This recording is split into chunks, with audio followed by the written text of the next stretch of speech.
Good morning.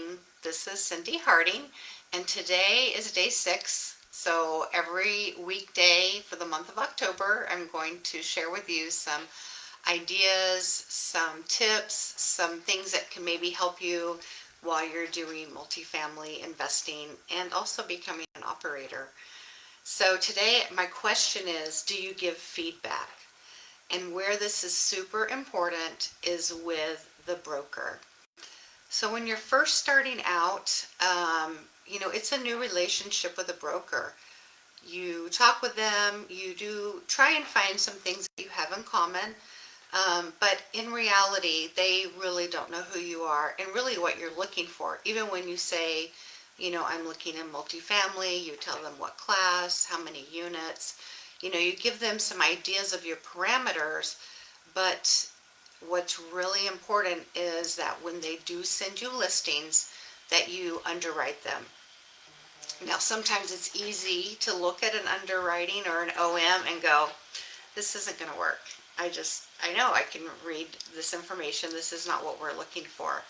But rather than just pitch it, you need to call the broker and you need to tell them, this is not really the type of property that we're looking for.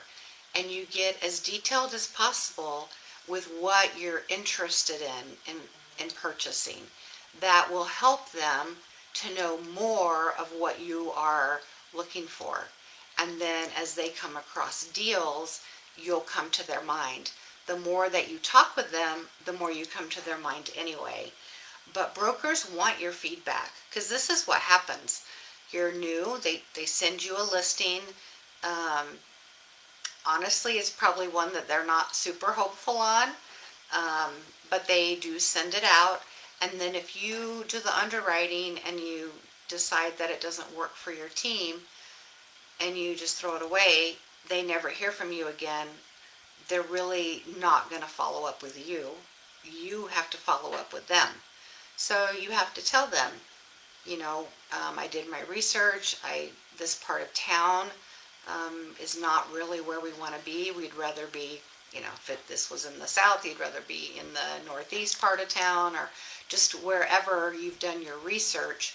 And the more information that you can give them and the more specific that you can be, the closer you are to finding the properties that are actually going to work for you and your team. So it's very important to give that feedback. And then also, it just gives you an opportunity to talk with the broker again, and still to continue to build that rapport, because the rapport is what is going to move you to off-market deals. And so if you do get a deal that's off-market, it doesn't mean that no one else is getting it. It just means that they haven't listed it like on LoopNet or Crexy. It's still going to go out to a handful of people, 5 or 10 people, to take a look at it. So when you get one that says off market, know that you still need to be very competitive in your doing your underwriting, when you're working on your value add, that it's a deal that can possibly work better for you, but you want to continue to do your due diligence with it. So make sure you're giving feedback. That is the best way to build rapport with the broker. I'm Cindy Harding, and I will talk with you guys tomorrow. If you have any questions, feel free to give me a call. Have a great day.